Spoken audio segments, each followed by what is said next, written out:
Topping today's news, Prime Minister Philip Davis gets a first-hand look at repairs to the aging Princess Margaret Hospital. The Commissioner of Police shares some startling crime numbers from 2022. The Royal Bahamas Defense Force shares some of the shifting trends used by human smugglers in the region. And insurance giant Anthony Ferguson named Jcn's Person of the Year.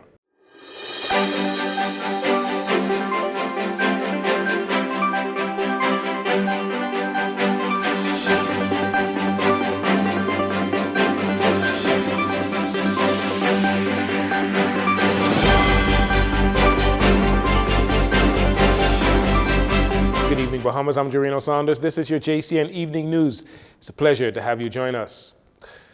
What was seen at the Princess Margaret Hospital during a tour of the nation's leading healthcare facility on Saturday was heart-wrenching, according to Prime Minister Philip Davis. He was led on a tour of PMH's renovations by health officials, inclusive of Health and Wellness Minister Dr. Michael Dowell and Public Hospitals Authority Managing Director Aubernet Roll, according to the nation's Chief Executive Officer, and reiterating what he stated on a tour of the Princess Margaret Hospital when he first assumed office back in September of 2021. Princess Margaret Hospital is in a crisis, and the challenges being seen are not new. However, the Prime Minister says his government will fix it. A government has responsibility to make sure that its citizens have access to public health services in a manner that is dignified and in surroundings and facilities that accords to best practices. You would have heard during the tour yourselves how long many of the departments and units of the hospital have been in a state of disrepair and not being used. Now, we were hearing about it, you heard saying the news about it, but to come and walk and experience it, it is truly heart-wrenching to see what we have today.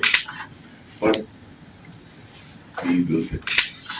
We are fixing it. Princess Margaret Hospital is currently undergoing renovations of several wards, including Female Medical No. 1, Male Medical No. 2, the basement of the eye ward, then onto the pediatric ward and modular units, according to Health Minister Dr. Michael Dowell. The PHA's managing director agreeing with Prime Minister Davis that the health care facility is in crisis and that action, though, is being taken. A few of the things that we're dealing with now in terms of infrastructural have been there for a while, but we failed to just move forward and have them done. And what you're actually seeing now is the actioning of that so that we can move forward. But it's just one level of pandemic after the other. And so right now you see it happening with another level of pandemic, which is the sick population. According to Dr. Roll, up to Saturday, the hospital had 356 patients. Officials say the hospital renovations are on target for targeted completions. In 2022, the Bahamas saw an increase in homicides compared to 2021. This represents an 8% increase, according to Commissioner of Police Clayton Fernanda, who gave crime statistics during the Royal Bahamas Police Force annual Meet the Press briefing, some 128 homicides occurring.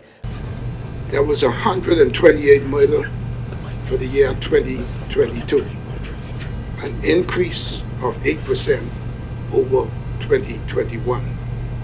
There was 113 in New Providence, 8 in Grand Bahama, 4 Abaco, 1 Andres, 1 in Eleuthera, and 1 in Exuma.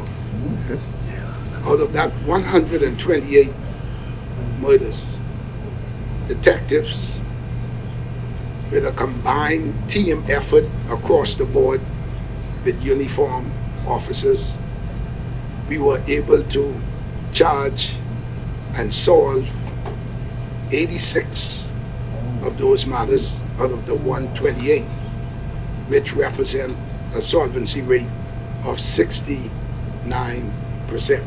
The top police officer also revealing the startling 50% ease in sexual crimes compared to the previous year.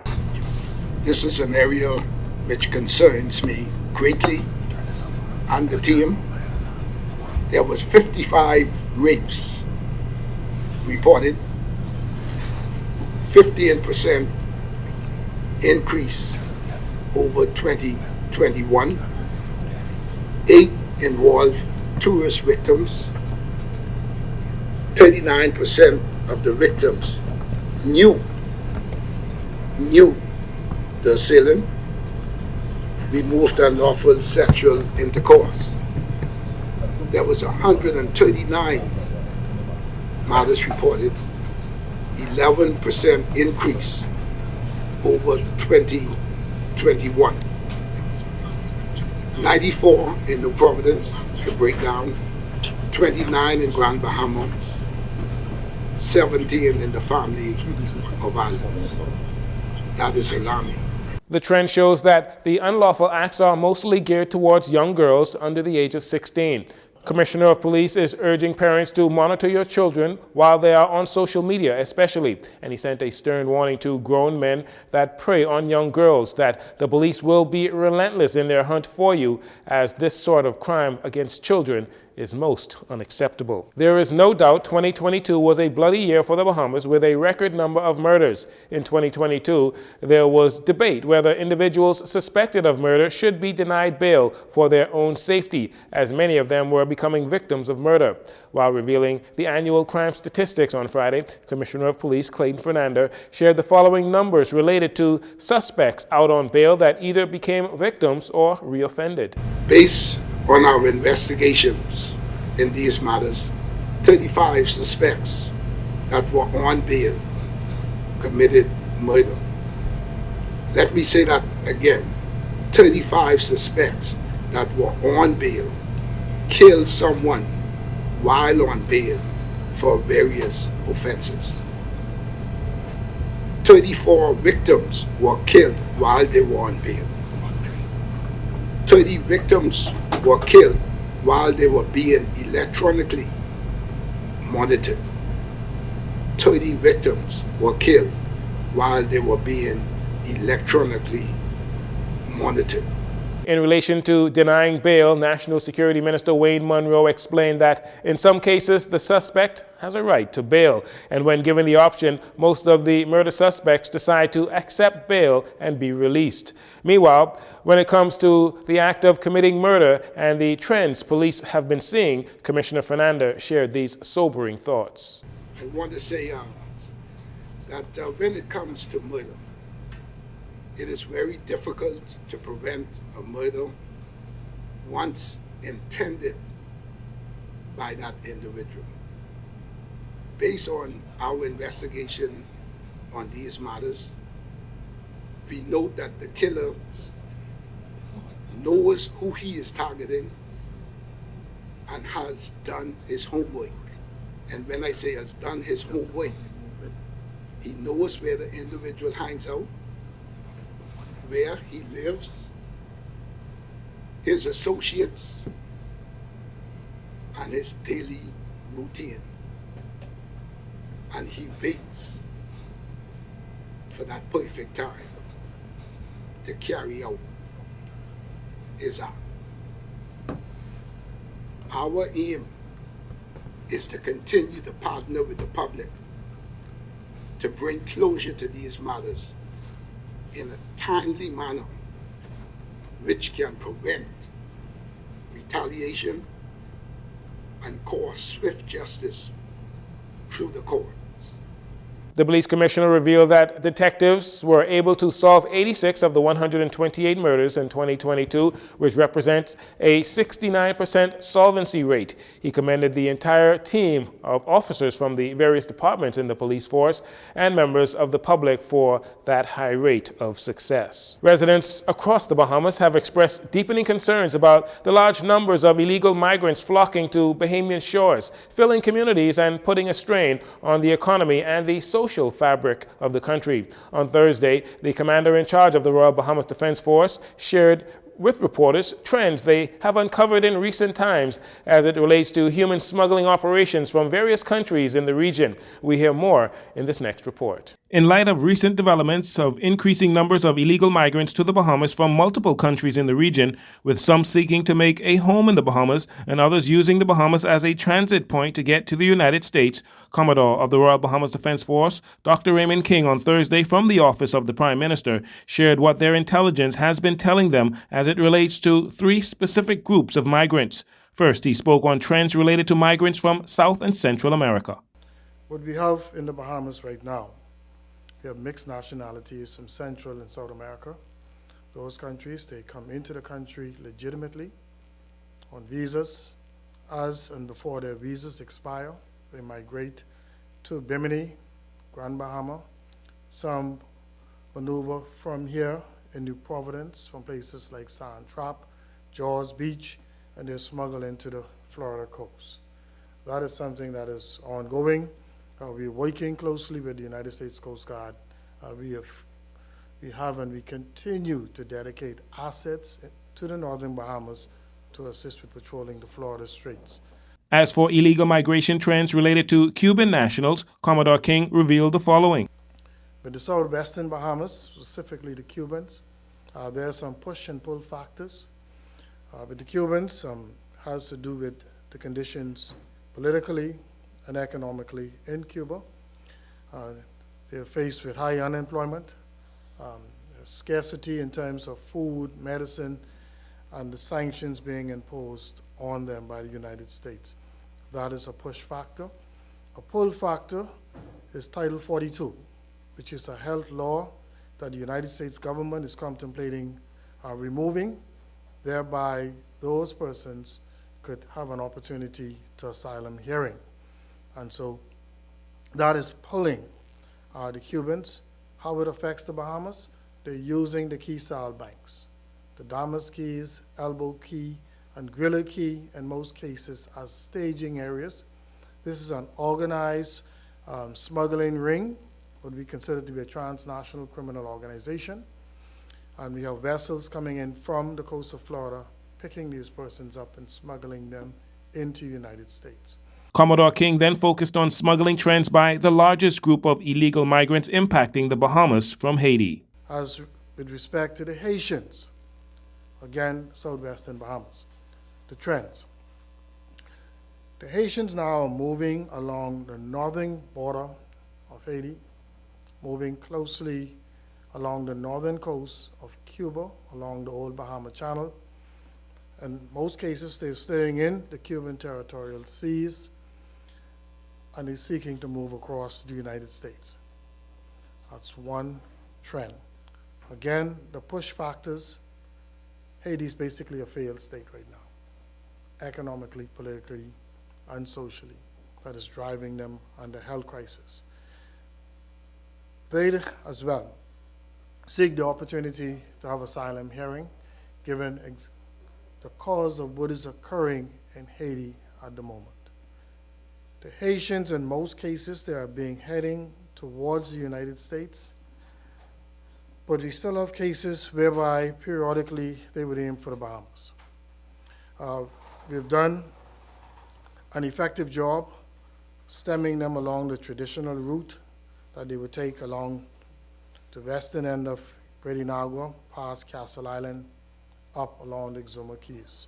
We've responded to the movement along the eastern seaboard using those American-type sailboats to clandestine their efforts and moving towards Eleuthera and Abaco.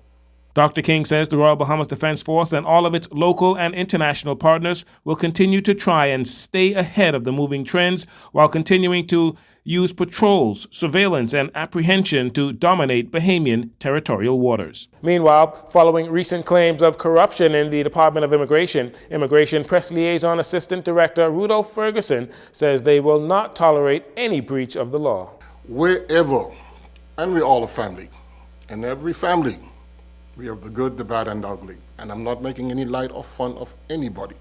But I will say this, where any immigration officer is found in breach of the law, the full weight of the law will be brought against that individual.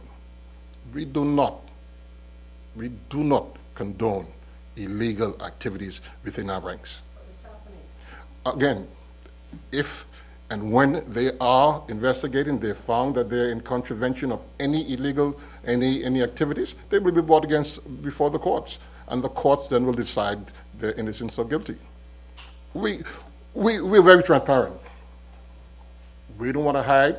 Mr. Ferguson goes on to reveal that there are active police investigations ongoing and the chips will fall where they may. And finally, in this segment, to recognize and respect fellow Bahamians has been the benchmark for the Jones Communications Network Person of the Year Award for the past 2 decades. And in its 22nd year, JCN's management team continued that tradition on selecting a Bahamian who has used his head, heart, and hands in the development of the Bahamas. Friday evening, JCN honored Anthony Ferguson, president of Colina Financial Advisors Limited, CFAL, and the director of the government's Carbon Credits Initiative with its annual Civil Society Award. JCN's Chief Executive Officer, Kimberly Jones, noted that each Bahamian has the opportunity of leaving the world and the country a better place than we found it through our choice of work and how we live. The poet Henry Longfellow wrote, "Lives of great men oft remind us that we can make our lives sublime, and departing, leave behind us footprints in the sands of time."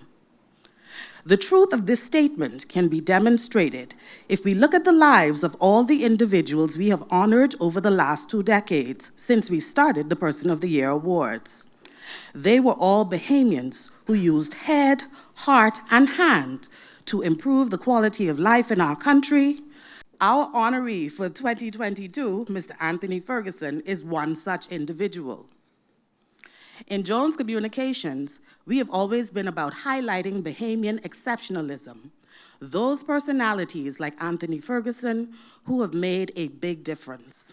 Among the dignitaries at Friday's event were Governor General Sir Cornelius A. Smith, Prime Minister Philip Davis. The Prime Minister, in his congratulatory remarks, noted that Mr. Ferguson's career and achievements are proof positive of his pioneering, innovative, persistent, and hard-working approach, which Prime Minister Davis described as outstanding qualities as he commended Mr. Ferguson for his service to country. And I start by saying that our very own Crooked Island boy,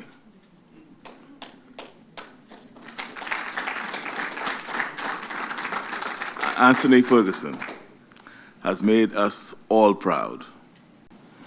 Anthony has always held fast to his life's mandate to work tirelessly to better the lives of his fellow Bahamians, and we rejoice in him being recognized tonight.